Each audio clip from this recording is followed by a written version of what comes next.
Vamos a meternos en una parte de nuestro programa que tiene que ver con fechas específicamente y con fechas que quizás se recuerdan a nivel mundial como tópicos que últimamente llaman la atención de una buena forma y llaman la atención cada vez más, afortunadamente.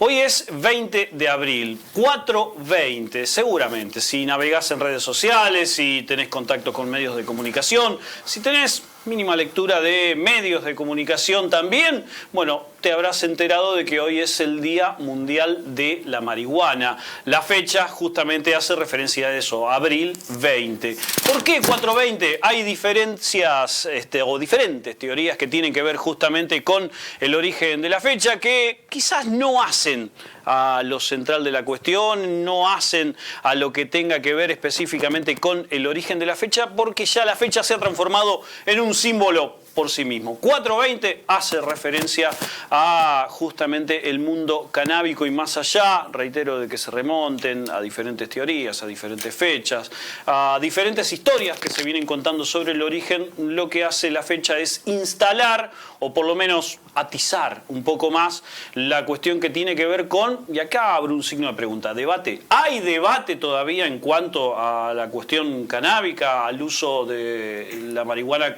en modo recreativo, al uso de la marihuana en modo medicinal? Yo creo particularmente que cada vez hay menos debate. Puede haber alguna discusión desde algún punto de vista, pero me parece que el debate ya no existe desde el punto de vista de que se han formado muchísimas personas, se han formado muchísimas teorías, se han enriquecido muchísimos ex debates para que actualmente no estén en el tono de la pelea y del contrapunto, sino que quizás esas cuestiones van cambiando con el tiempo. No voy a ser yo quien teorice sobre esto, no voy a ser yo quien sume elementos teóricos sobre esto, sino que hemos invitado a dos personas que en diferentes momentos de ATP han estado aquí con nosotros justamente, bueno, bancando la cuestión que tiene que ver con el cannabis desde diferentes sendas. Han militado la cuestión canábica desde diferentes sendas.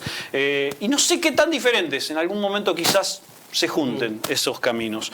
Vamos a recibir a Laura Costa, amiga de esta casa, integrante de Macame, Madres del Cannabis Medicinal, y también a Joaquín Ascurrain, quien en algún momento ha venido a promocionar las marchas que se hacen a principios de mayo habitualmente, y que tienen que ver justamente con la militancia por el cannabis legal. Bienvenidos, ¿cómo les va? Hola, buenas tardes. ¿cómo están? Muy contentos de estar acá. Bueno, ¿coinciden con esto de que cada vez el debate es menos y cada vez hay más coincidencia por la legalización del mundo canábico? No sé quién quiere empezar.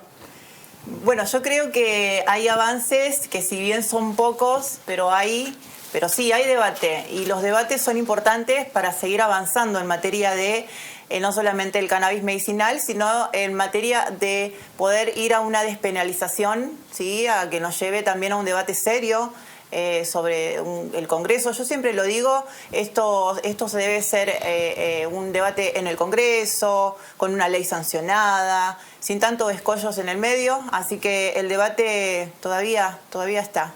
Ahora, Laura, ustedes tuvieron un punto culmine o por lo menos un pico en esa discusión, en esa lucha que llevaban adelante, que fue el día que tuvieron frente a los ministros de la Corte y siempre, cada vez que venís, recordamos ese momento en el cual, no recuerdo cuál de los integrantes de la Corte te preguntó, pero bueno, esto es como una receta de cocina. Sí, es una receta de cocina, básicamente. El doctor Maqueda le ha dicho a nuestro patrocinador Domingo Rondina que si él estaba comparando la actividad nuestra con el arte culinario, y entonces, bueno, nuestro abogado le dijo que sí, porque consideraba que es una actividad que se hace en la cocina a través de una materia prima que es la planta de cannabis, así que sí, y ha generado mucho debate eso. Eso mismo. Eso mismo, y aún sigue generando debate cada vez que compartimos en las redes y recordamos aquel momento del debate histórico que se dio en la Corte, y que justamente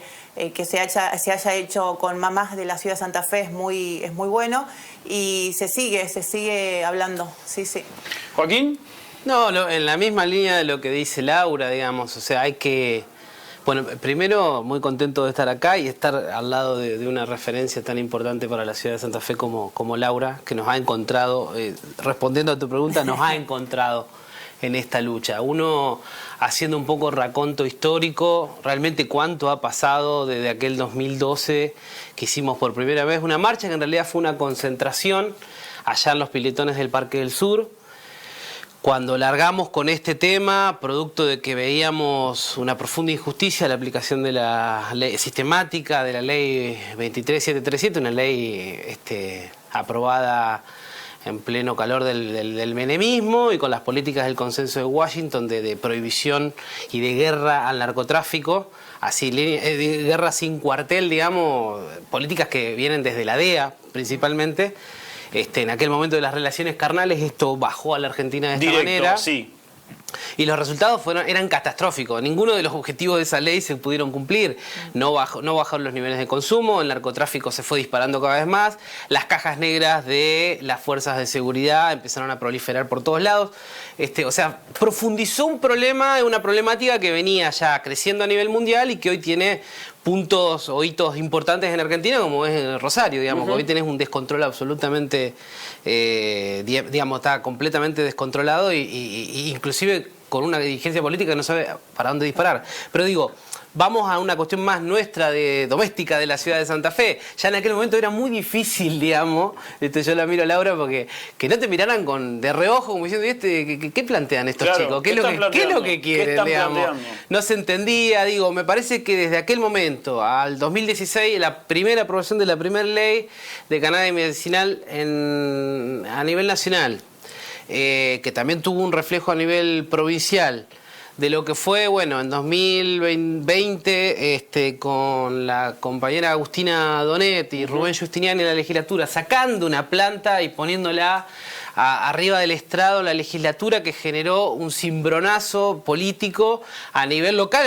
Esto es una planta de marihuana, señores. Esto es una planta de marihuana, se las presento, digamos, o sea, porque siempre está ese halo, ¿no? De algo, de lo prohibido, digamos, de lo malo. Y me parece que, bueno, de ahí vino el ReproCan, que con Laura ahí podemos tener algún que otro punto de vista, pero no contradictorio, sino decir, nosotros lo vemos como un avance, indudablemente lo es, en materia por lo menos de la visión medicinal que tiene, el abordaje medicinal que puede tener la planta. Por ahí ellos fueron o ellas, mejor dicho, las madres de Macamé fueron a más. Yo entiendo que es mucho mejor el planteo que llevaron adelante en la Corte, y que la Corte en parte les dio también la razón, digamos, ¿no? Sí. Es así. Y digo, bueno, a hoy que puede llegar a estar en debate de lo que vos decías, el aspecto más relacionado al consumo recreativo, digamos. En algún momento se va a dar ese debate. Claro, porque ahí está. Que es una cuestión de tiempo. Totalmente, porque sí, y también se tiene que dar el debate en el uso medicinal también, en el uso terapéutico. Y cuando digo terapéutico hablo también de lo recreativo, ¿sí? Exacto. Hay muchas madres, y quiero mencionarlo, que lo usan, ¿sí? De forma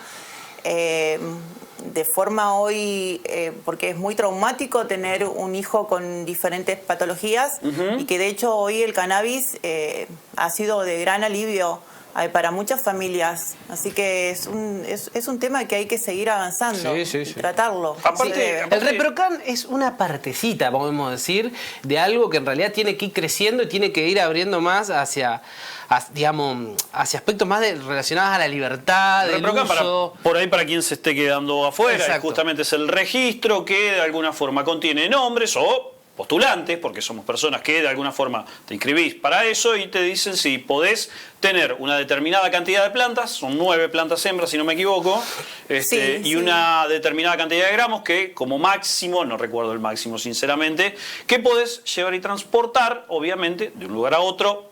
De manera legal. De manera legal, dentro de los límites del país, sin que venga algún integrante de cualquier fuerza y te diga está llevando droga, como ocurre habitualmente. Pero aún así existen varias denuncias que se dan. De hecho, nosotras siempre compartimos y siempre tenemos alguna que otra consulta. Respecto al ReproCan, hoy salió también una resolución a través del boletín oficial sobre la cantidad de duración que tiene el permiso. Sobre los certificados y la duración. Bien. ¿Sí? Los certificados que tenían duración de 1 año, donde las familias o la persona que cultiva cannabis para la salud o también para el uso personal, tenía una validez de 1 año, hoy se extendió justamente a 3 años, así que nos parece muy importante para aquellas personas que lo están usando. Nosotras, si nos preguntan hoy si estamos inscritas en el ReproCan, no lo estamos, ¿sí? Consideramos que tenemos que seguir avanzando hacia un debate donde nos permitan a las mujeres, las madres, que tomamos decisiones también sobre la salud, porque el Estado punitivo no nos puede decir a la hora de tratar la salud, fundamentalmente de un mayor, no se puede meter, ¿sí? Entonces, bueno, en ese sentido esperamos y queremos que haya un debate serio. Estas cosas son muy necesarias para aquellos por ahí que se conforman un poco, pero nosotras salimos a las calles a reclamar. De hecho, estamos organizando la Marcha Mundial de la Marihuana, que va a ser ahora el próximo 6 de mayo, y vamos a volver a reivindicar esto, más allá de la Corte, más allá de ReproCan y más allá de los derechos que hemos avanzado. Hace poco también obtuvimos el Día del Cultivo en la ciudad de Santa Fe, muchos derechos, pero derechos que aún no están garantizados. Exacto, sí, yo, perdón, que caiga en el pecado de mi cuestión formativa de abogado, digamos, que tiene que ver con, básicamente, con que el fallo Arriola tampoco alcanza, digamos, porque en la medida que no se modifique la ley nacional de drogas, estos son hechos, dos cuestiones desfasadas en el tiempo. Exactamente, van a seguir ocurriendo, entonces a las madres las van a seguir persiguiendo, vos a veces no andás con el papel del ReproCan, entonces te levantan igual, o sea, está claro que no es el descalabro que era antes, que te armaban causas por llevar... dos porros. Por uno, digamos, ya te armaban una causa, entonces había también toda una ¿cómo se dice? Una industria judicial y policial atrás de eso, que funcionaba, que generaba dinero y que le sacaba, digamos, erogaciones de dinero al Estado, básicamente. Y que también durante el macrismo sirvió para engrosar la estadística de, bueno, hay tantos kilos de marihuana al final del año. Absolutamente, mezclando la marihuana con otras drogas de diseño, con la cocaína. Como si fueran lo mismo. Como si fueran lo mismo, que es otro de los debates que todavía está, digamos, me parece en curso, que todavía no se terminaron de resolver. Ahora, está claro, me parece a mí, que los avances en materia de la visión social, cultural en Argentina sobre la marihuana, y sí, no se puede negar que ha habido avances, me parece. Ha habido avances. Vamos a repasar parte de los países, o no parte, algunos de los países del mundo que tienen, bueno, justamente legislación respecto del tema canábico. En Uruguay, aquí en Latinoamérica, fue el primer país en legalizar completamente la producción. Canadá, Norteamérica, fue el segundo en legalizar la marihuana a nivel nacional para uso recreativo, mientras que su uso medicinal es legal. Vamos a la siguiente placa. En Portugal se despenalizó el consumo personal de todas las drogas, incluyendo la marihuana, y el cultivo para uso personal también está despenalizado. En Países Bajos, Holanda, para llamarlo de una forma más doméstica y quizás un poco más conocida, que en los 80 y en los 90 estaba visto, sobre todo en cuanto no a legislación, sino al abordaje del tema drogas en general, como uno de los países que más avanzada tenía en este sentido. Bueno, en Países Bajos actualmente la compra y el consumo de marihuana en los coffee shops es legal, aunque solo se tolera el consumo en estos establecimientos. Tienen una legislación bastante férrea en este aspecto. En Estados Unidos, en algunos estados se legalizó o despenalizó el uso recreativo de la marihuana, mientras que en otros solo se legalizó para uso médico. En España se permite fumar marihuana en espacios privados y su venta en establecimientos autorizados, más el uso terapéutico, que está regulado con receta hospitalaria. Esta es la situación, y en Argentina hay permiso, como lo decíamos recién, para cultivar y transportar cannabis para usuarios medicinales autorizados e incorporados al Registro Nacional, que es más conocido como el ReproCan. ¿Alguna particularidad que quiero marcar de lo que decías vos recién? Sobre Países Bajos, Holanda, el Mundial armó el debate sobre Holanda, totalmente. Países Bajos, pero sí, es correcto lo que decía la placa en referencia a que en principio el consumo de marihuana está ceñido a los coffee shops, donde por ejemplo no te venden alcohol, ¿No te venden alcohol? ¿Te venden bebidas gaseosas o café? Y en algunos está la exigencia de no entrar solo, sino entrar acompañado, porque alguien de ese grupo o de ese par de personas debe quedar sobrio. Exacto. Pero el efecto real que tiene es que vos vas caminando por las calles de Ámsterdam y en algún momento sentís en todos lados. O sea, lo que nos decían allá es que hace 40 años no hay una detención policial por uso indebido de... Porque alguien está fumando un porro en la calle. No existe esa posibilidad. O sea, básicamente. Laura, ¿cuál es el próximo hito? Recién nos decía, están organizando la marcha. Más allá de eso, ¿qué hay en el horizonte de Macame? Y bueno, nosotras ahora estamos con el trabajo constante de las familias. Si bien ha mermado un poco el tema de las consultas que recibimos hoy, por ejemplo, a principio de año y ahora ya tenemos 50 personas, por ejemplo, que están cultivando, ¿sí? Y eso nos pone muy contentas porque la gente quiere cultivar y quiere aprender. Entonces, Mamás Cannabis está haciendo un trabajo con las mamás de individualmente con una familia enseñarle a cultivar en el tiempo que pueda, ¿sí?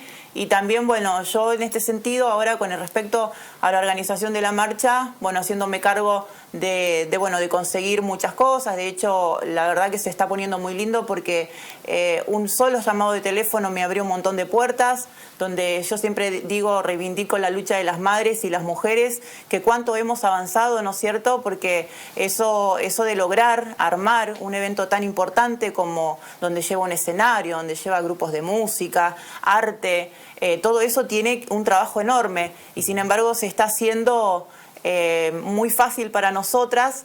Entonces, bueno, eso es bueno. Y tratando de esto, ¿no? De llevar siempre el mensaje de que toda la planta sirve, de que nosotras necesitamos siempre que se nos escuche, por ejemplo en el hospital, de poder que no nos cierren las puertas. Cuando le decimos yo tengo este aceite casero, necesito que lo escriban en la historia clínica porque este es mi preparado y eso hace falta avanzar. Y bueno, y hemos propuesto charlas también sobre eso, pero bueno, se nos hace muy difícil llegar a la comunidad médica que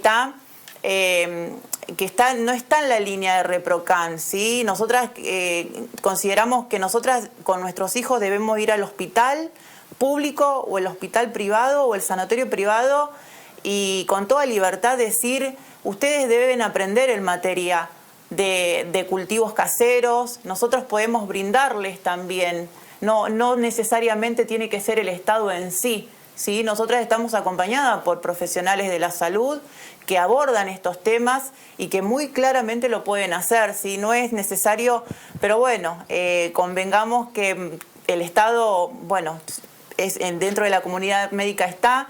Y bueno, y se nos hace muy difícil, pero yo creo que la lucha va a hacer que sea posible en algún momento, ¿sí? La lucha nuestra ahora y el objetivo es ese, llegar al hospital público, llegar a los efectores de salud con nuestros preparados, con nuestras plantas. Con lo nuestro, con lo que están tomando nuestros hijos, ¿sí? Y que cada profesional no les cierre la puerta a las mujeres en ese sentido que, cultivar tiene mucho que ver en la sanación de nosotras también. No porque el dinamismo de hoy de los laboratorios no esté en materia de brindarnos todo, nosotras consideramos que tenemos que seguir cultivando porque eso a nosotras nos sanó, nos sigue sanando, nos sigue liberando de un montón de cosas que nos ha dejado, ¿no? Tener que atravesar episodios o cuestiones que tienen que ver con la salud de nuestros hijos. Y bueno, eso es el trabajo de Macame, es lo que nosotras cotidianamente hacemos y tratamos dentro de todo, porque siempre lo digo y lo sostengo. Nosotras necesitamos que nos abracen, que no nos den la espalda, porque también tenemos una situación de casa. No lo digo por mí, lo digo por el abanico y el universo de personas que hay dentro de la provincia de Santa Fe, donde no quieren que se les cierren las puertas. Al contrario, el acceso al cannabis debe ser, como siempre lo digo, legal, gratuito, dentro del hospital, no solamente para los niños, gratuito desde el laboratorio farmacéutico, de los cultivos de las madres, pero debe ser respetado, ¿sí? Entonces, bueno, es un trabajo y una tarea grande. Por eso decía, hay muchísimo todavía que hablar y debatir sobre eso. Muchas gracias, Laura. A vos, como siempre, y a todos ustedes.